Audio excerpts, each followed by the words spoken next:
Alright, this is a weekly training video, playoff edition.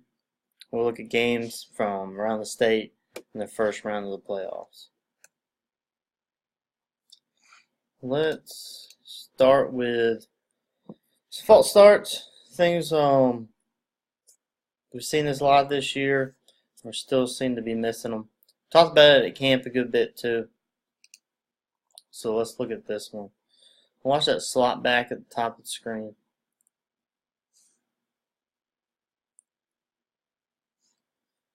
One of those things, just go ahead and shut that down for a false start. He obviously forgot the snap count. One thing we got to remember too, not every defensive player is watching the ball. Just really just the interior alignment. So you got guys right here at the top of the screen, they're watching the quarterback.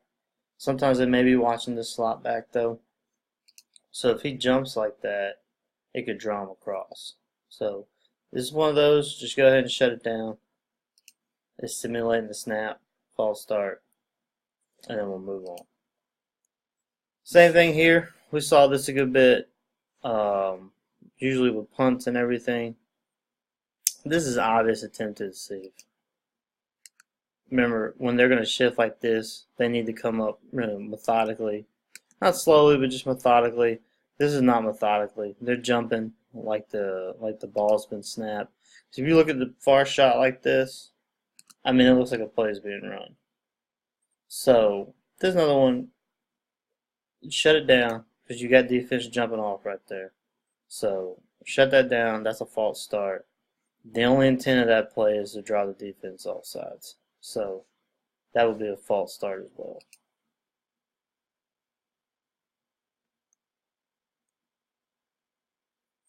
A couple of things on this clip.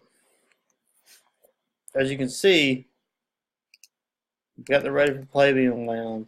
And the headlines was back here. I think this is right after a measurement. Especially after a measurement, let your crew get reset. Let everyone get back in place. You never want to blow the ready for play without officials back in place. So let the officials get back in place, then blow the ready for play. But regardless of that, we got ready for play blown. When you see this end, he steps up. This is another false start. This false start, really, you kind of blame it on the officials. But also, the lineman's in a stance, and there's no snap, so he should know not to come up. But this would be a false start. Also, if you'll notice, we have two teams with dark colored jerseys. That's a no-no. But as we've been told by GHSA, not really much to do about it at this point, but that rule is coming down the pipeline. Another false start. Watch this quarterback. This is an easy one to miss, but one we really want to pick up. They're trying to spike the ball. Quarterback starts to come out early before he even gets the ball. That's a false start. Again, that's easy to miss, but it's one that we really need to pick up. Just kind of look for that when you have a team coming up trying to spike it, especially if they're in a hurry.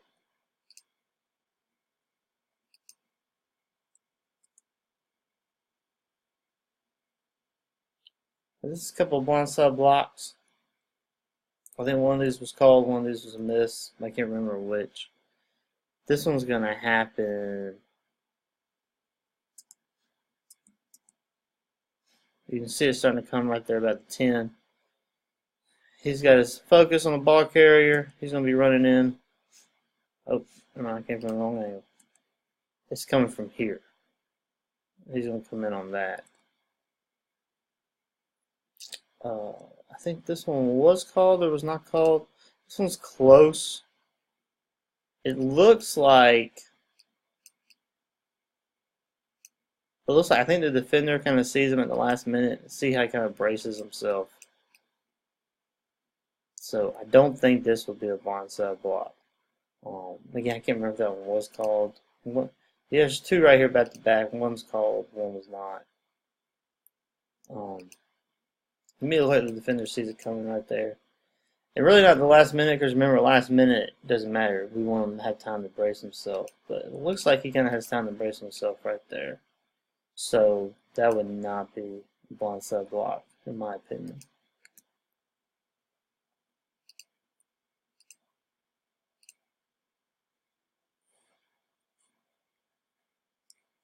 This one's going to happen right here on the scatter. There you go. We have rabbit ears should be going up. Focus. He's going one way. He's come back, coming another. This one, the only thing to me, I don't know if this is quite forceful contact. He never sees it coming. There's no open hands.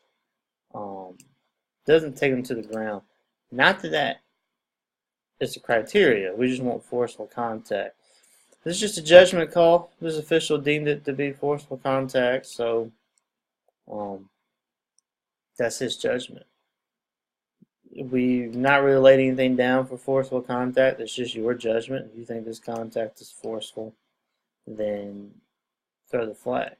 Also, remember, it's a safety foul. So anything close, just go ahead and pop them. We really want them coming in with their hands out right there. This whole thing's easily avoided right here if he just comes in with open hands, and then we don't even have this conversation. So that's what we want out of it, open hands.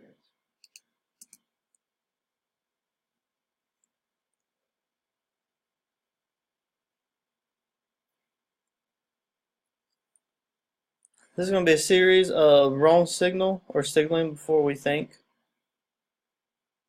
Right here we have a muff. We watch the field judge. He's going to signal to stop the clock. We're just kind of slow things down. Don't be in a hurry to give a signal. Now, signal to stop the clock, it doesn't mean anything. It's not treated as an inverted whistle. It's just a boo-boo by the official. But just kind of slow it down. Don't be in a hurry to stop the clock here. Just let this play develop.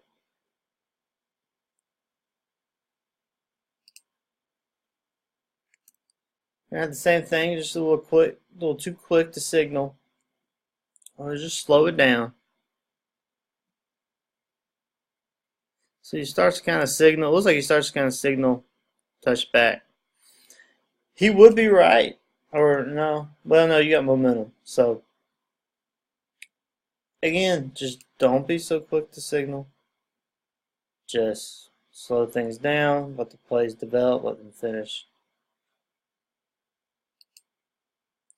This is one on a critical moment when you need to know exactly which way you're signaling. You're going to have an onside kick. It's going to be recovered by the kicking team. Official's going to point the wrong way. So, again, do not be so quick to signal. This is obviously recovered by K. Official very emphatic in his signal. Way to sell the call. Problem is you're pointing the wrong way.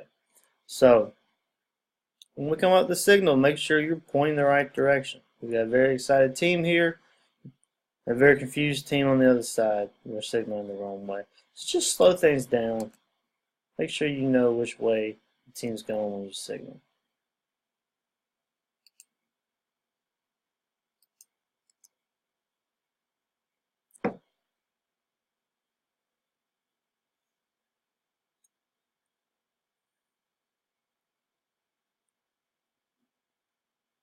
Let's watch this receiver right here. Inside, he's covered up. These two are on the line. He's probably supposed to be off, or one of these is supposed to be off, but it's not clear. Clearly on, clearly off. That's what we want. So watch that inside receiver. So you got an eligible downfield, and really you have illegal touching at this point. He's not supposed to touch the ball. So this is a miss. This would be the wing. We just know who's downfield, know who's eligible, know who's touching the ball. This is, if he hadn't caught it, you'd have been eligible downfield, but he did catch it, so we have illegal touching.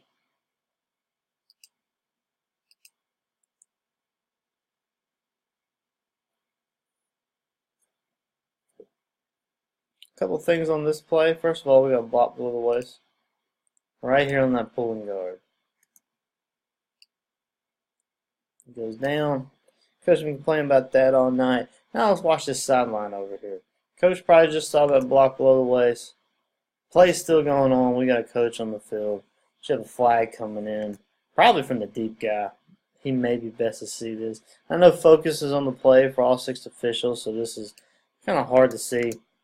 But that's way too far out in the field, especially with the play still going. Because this ball pops out right here. This guy picks up and runs. That coach is in the way. So let's try to keep an eye on our sidelines. You know, we got a lot going on the field. That's the most important thing we need to keep an eye on. But if something kind of catches your attention and you see something like that, pop these coaches. We need to keep them off. We need to keep them off the field and on the sidelines during the play.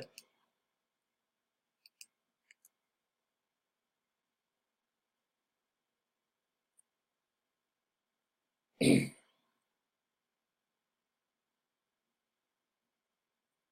is a weird play. The ruling here was fumble, and that probably is the correct rule. That ball is out before his hand's going forward. Best thing to do here is let this be a fumble. This is not an incomplete pass. That ball is out way, or not way, but the ball is out before the arm's going forward. So this is ruled a fumble. I think that's the correct play. It's a weird play. We don't want cheap turnovers, that's for sure. But the right play here is probably a fumble because it's coming out before the arm's coming forward.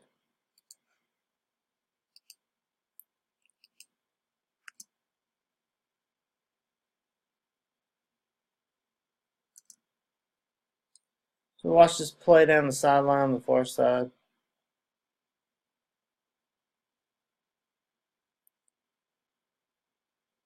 One major thing to look at here, we got the official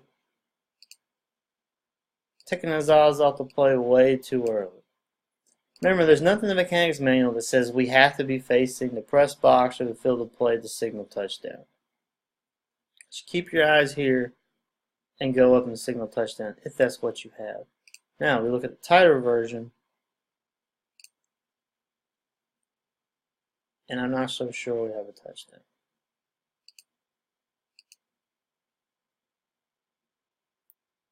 Ball's out right there. I think official said they had simultaneous possession and it was ripped out at the end. You got to survive the ground for a catch. So there's no simultaneous possession because there's no catch. You have to survive the ground. So stay on this play longer. Really, you want that receiver to be able to stand up and hand you the ball. And a lot of times I do like the old baseball umpires. Show me the ball. The main thing here, though, is we take our eyes off this play way too early, turn around, and we don't want to do that. Just watch the play all the way through. Another example, watching the play all the way through.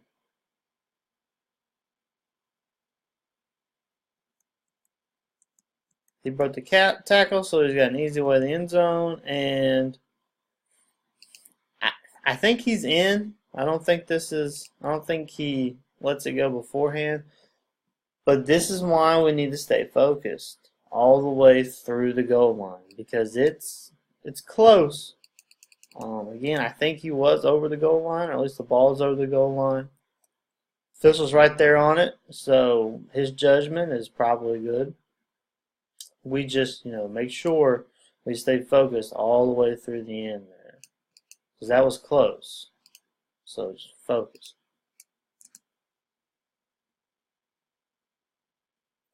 This is a tight play, and the officials ruled interception, and I think they're right.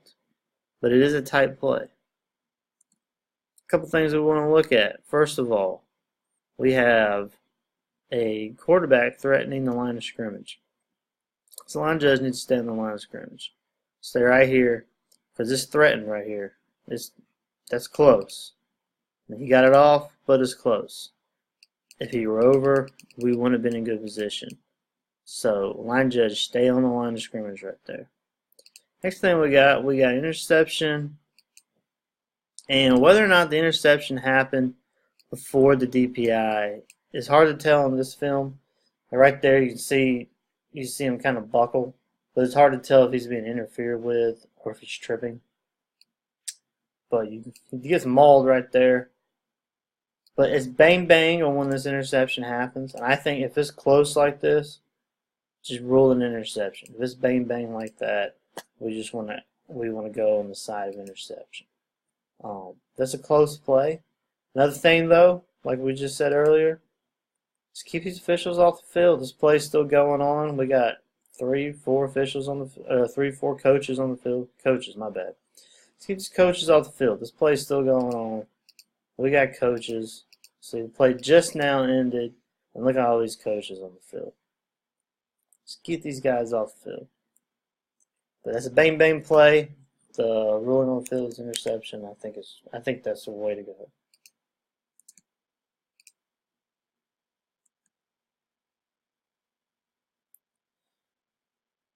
This is a play I'm going to put on the you make the call for this week as far as the DPI or not, but I want to look at the positioning here. Deep guy, he's on the goal line. He stays on the goal line. He never stays off, stays on it, and he rules. Now, don't worry about whether or not we got DPI. That's going to be you make the call. Let's look at the positioning right now. He's in a great position to make this call. And he stays on that goal line. That is the threat. And he rules on the play. Good positioning right there. Good job. We'll report about the DPI later. Alright, this is a weird one. We want to watch the engagement right here. Stays engaged, stays engaged, stays engaged. Pass beyond the line of scrimmage. So he's downfield. Question on him, at least the one being engaged, was if he's blocking downfield and he's engaged with that block, is he still ineligible downfield? Yes. That's in the case book. I forgot the reference, but you can look it up in the case book. That is in the case book, and in fact, the case book says it should be offensive pass interference for blocking downfield. But it is a foul. Being engaged with a blocker, being engaged like that, does not excuse you from being downfield if you're not supposed to be. So that's something to keep in mind. It's a weird play. We don't see it very often, but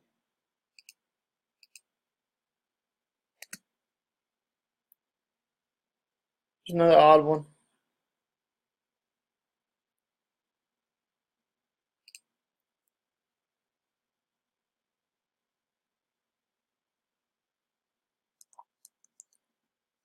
Let's watch the path of the ball. I'm not going to be able to see it too well probably here, but it's close to that pylon.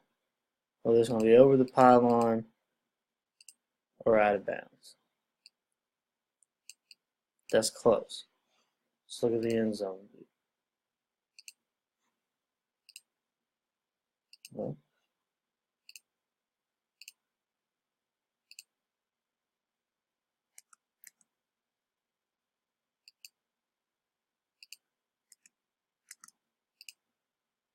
with the end zone view, sorry, playback's messing up here.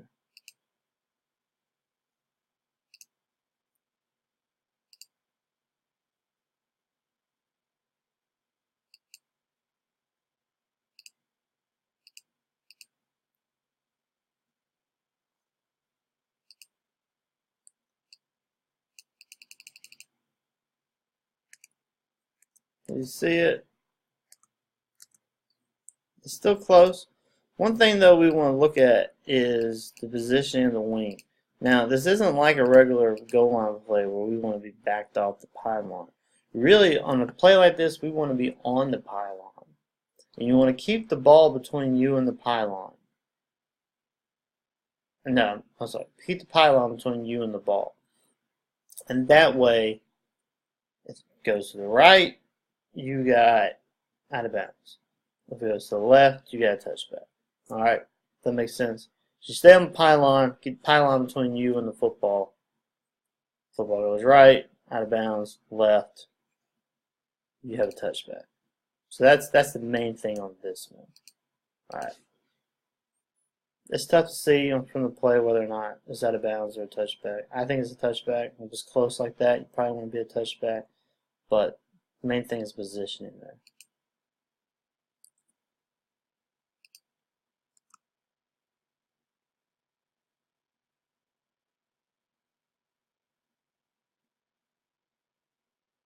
Let's look at this receiver. Now, remember, blindside block, it did not eliminate the crackback block. It's just got to be legal. On this one, I think we're good. Because it gets his hands out there. That's a good open hand block. Not a blindside block. Got those hands out there. And it is legal because it passes behind the line of scrimmage, so we don't have OPI here. So that's a good play right there. Alright, last one we're going to look at. We're going to have an obvious KCI. Way obvious. And we got first touching. It hits R right there. Or it hits not first touching because that's an R player. But bounce off the R player. So look at, and then let's look at this, the end zone view. This is a little more obvious. Bounces off R. So let's look at the options here. You got KCI. Alright. KCI, result of the play, off of R. Looks like R recovers. Let's see where he recovered. About the 25. So with KCI, your options are 3. You get 15 yards from the previous spot and replay it down. You get an awarded fair catch at the spot of the foul. Or you get the result of the play. So those are the options. R is awarded. The result of the play, they get the ball at 25, or they can go 15 yards, or they get an awarded fair catch. Now, let's look at, is this an ejectable offense? Definitely got a launch.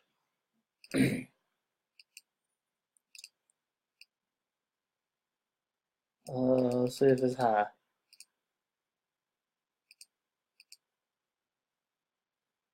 I think that's targeting. You got the launch. He's coming upwards at contact as a head neck area. So you got KCI. You wouldn't have KCI and targeting. I guess you could by rule. I wouldn't. Just go with the KCI there. Or you just go, you gotta go with the KCI because you want the options. That's your judgment on an ejection. You need to be careful with ejections. With ejections, really you want to be 100% sure that that was above and beyond the play of the game. Was he trying to punish that kid outside the confines of the game? You have a strong argument for that right there. I'm not going to say yay or nay because it's official's judgment. I don't know the context of this game. That would factor into it, could factor in. But, I mean, this kid, he had no qualms about what he was doing. It looks like, to me, it looks like an obvious intent to punish. So, I would support an ejection here, and I would support not ejecting. Coach would definitely want an ejection. But, remember when we talk about ejections, we're talking about above, beyond the confines of the game. Is that an obvious intent to punish that kid? And you want to be sure. If 2 officials see it, which I think we have 2 flags on this. So, you got 2 flags. Yeah, there's the second one. We have 2 flags. So, in order for this to be an ejection, I would want both officials to come together and both officials to say, yes, this is an ejection. You just got 1 flag and you're the flagging official, please be 100% sure you know this kid ought to be ejected. Alright? That's it for this week. Good luck, guys. Second round of the playoffs. Stay focused. Some of you who are done with this season, encourage your guys who are still out there. Volunteer to be on chain crew clocks. Go watch some other games. Remember to always be observing the officials. Always try to learn something from them. So enjoy it. Second round. 3 more to go. Good luck, guys.